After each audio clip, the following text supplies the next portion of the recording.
So in this series of videos, we're going to talk about the focus areas for chapter 24. So much of this chapter will go back over some of the topics that you've already learned in both A&P 1 and 2. So we're going to focus on just a few things that carry through both courses. So if we look at macronutrients versus micronutrients, that refers to nutrients that we need in larger amounts, macroscopic amounts. So that would be carbohydrates, lipids, and proteins. And depending on your body composition and your gender and your age, the amounts that you need per day will vary. And that's not something we're going to cover in A&P, but it is something that you would cover in a nutrition course. One number that you should know, because it's pretty prevalent in our healthcare system, is that for one of the micronutrients, which is sodium, you need a maximum of 2,300 milligrams per day. If you are of African American or Latino descent, that number goes down to 1,500 milligrams per day. Other micronutrients would be other minerals like calcium or phosphorus, potassium, and vitamins. So we'll talk more about those later in these videos. We're also going to review functions of carbohydrates, lipids, proteins, nucleic acids, some vitamins, and some minerals that we've covered throughout A&P 1 and 2. We'll go back and look at the processes of aerobic and anaerobic respiration. That's the processes through which we make ATP, not the only ones, but the two we're going to focus on. We'll look at, I wrote all functions of the liver. There's actually 100 or so functions of the liver. We're going to look at 17 of them that have come up throughout our study of A&P 1 and 2. We'll look at the types of dietary cholesterols and just a little bit about the difference between hunger and satiety.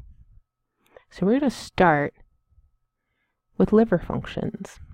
You can also look in chapter 24, table 24.5. Ooh, I said 100. So my notes say more than 500. So the ones that you'll see in these two slides that have asterisks aren't asterisked because they are more important. It's simply to remind me and you that there are some extra pictures that you can look at for those. So we'll start with urea formation. So urea is part of the yellow part of urine and the smell that you find in urine.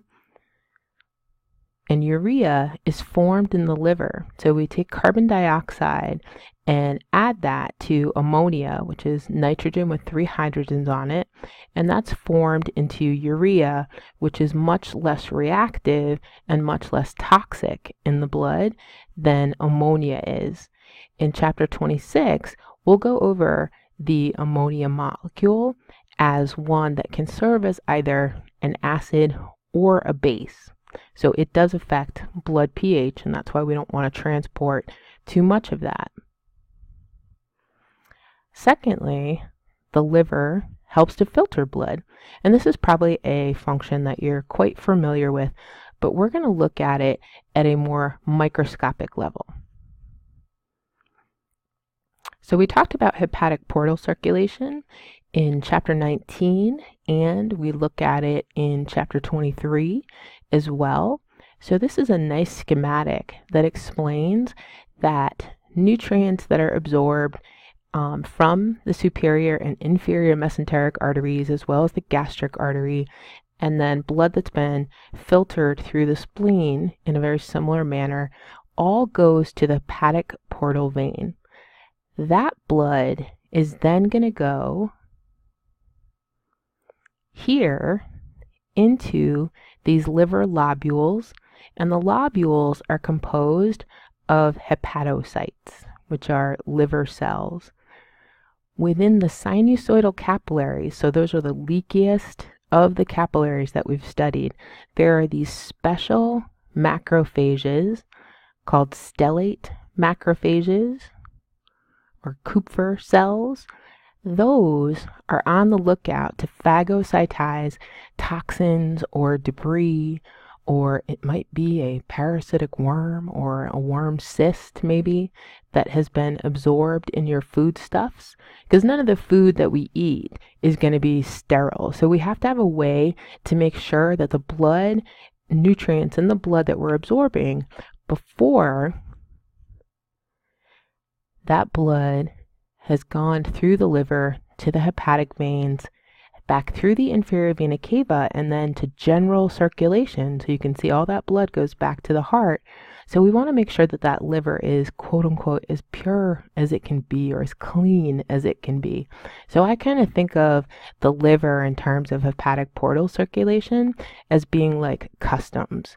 So you have all these nutrients that have come in through the digestive system, and then they have to go to the liver before, not all, but most of them have to go to the liver before they can be released to general circulation.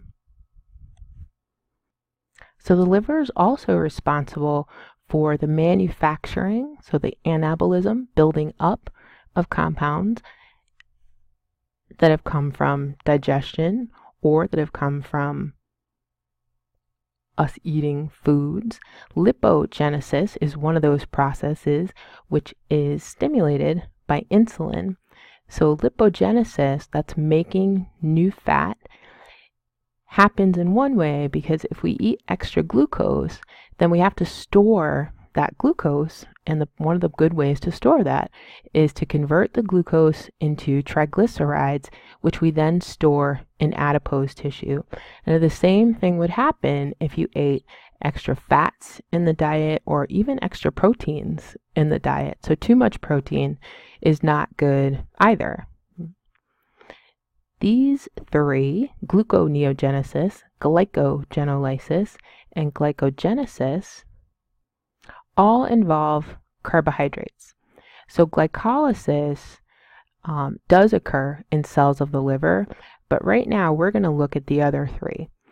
So glycogenesis refers to the formation of glycogen from glucose. Glycogen is kind of like people's starch. Plants store their carbohydrates as starch. We store our carbohydrates as glycogen. That is this polymer down here, and all those hexagons are glucose. So we store that primarily in the liver and in the muscles. Glycogenolysis is the opposite of glycogenesis. So glycogenolysis is what you would see on this side. So here, if we need some extra glucose in the blood, then we'd use glucagon to break down glycogen into its monomers, which would be glucose. And lastly is the process of gluconeogenesis. So the words here, the word parts, genesis means the formation of, gluco refers to carbohydrates, glucose in this case, and then neo is new. So the way that I remember this one is to think of making new glucose from non-glucose or non-carbohydrate precursors, so non-carbohydrate beginnings. So that would mean I'm maybe burning some fats or burning proteins. We don't want to burn too much protein, about 10 to 15% of the diet, but that's another way we can do that. And one of the hormones that tells us to do that is cortisol. So that would be a long-term stress function. The liver also helps us synthesize what are called non-essential amino acids. So proteins are built from 20 different amino acids, and of those, 8 or 9, depending on the text that you look at, are essential, which means that we have to consume those from the diet. We can't actually make those in the liver. The other 11 or 12 are considered non-essential because we can take the essential ones and then make those into the non-essential amino acids. And in order to build proteins in the body, that's protein anabolism, we have to have all 20 of those amino acids available. So this is just to show you some of the pathways that are used to make some of these non-essential amino acids. You do not need to memorize this pathway unless you took a biochemistry class at some point. So some things that you would use proteins to make post-workout, you'd want to rebuild some of that muscle that's microscopically damaged during your workout. That's what helps to make it stronger by putting in more myosin or more actin. Or you want to build up a torn ligament that's filled with collagen. That's another really important group of proteins. Or if you just wanted to make a new cell, you need proteins in the cell membrane. So they would serve as ways that we join cells to each other, or they're transport or channel proteins, enzymes.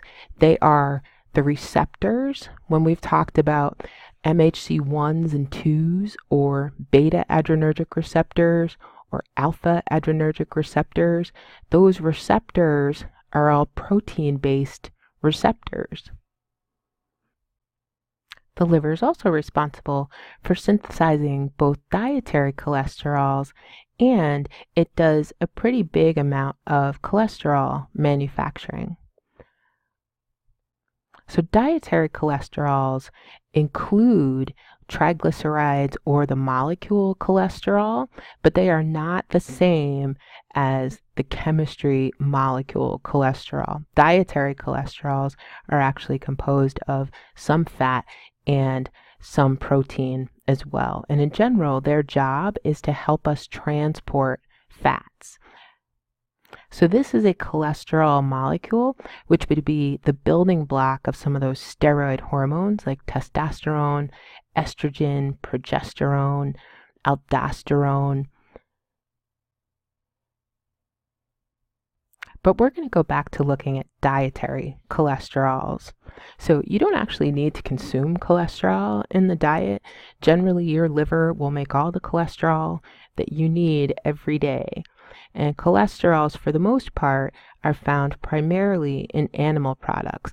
Plants do have cholesterols, but they don't seem to absorb well in human bodies, nor are they in such high amounts given the amount of vegetables that we normally eat, even for someone that would be a vegan or a vegetarian. So HDLs, which are high-density lipoproteins, transport excess cholesterol from the peripheral tissues to the liver, and then that is broken down and excreted, usually through fecal material, or it becomes part of bile, which helps us emulsify fats in the digestive system.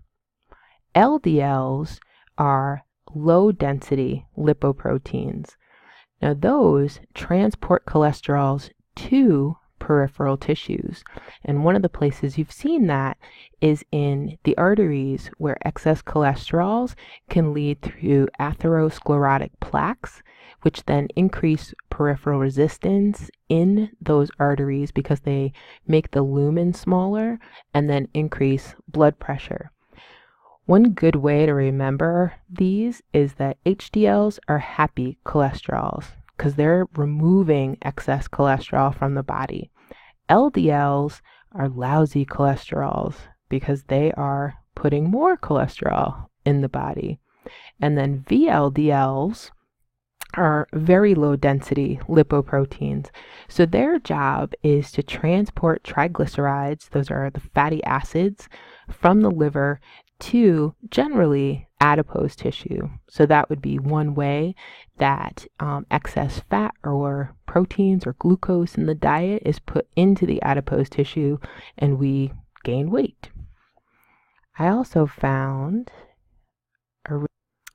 this cute little graphic to help you remember that HDLs are the good ones, LDLs are the not so good ones.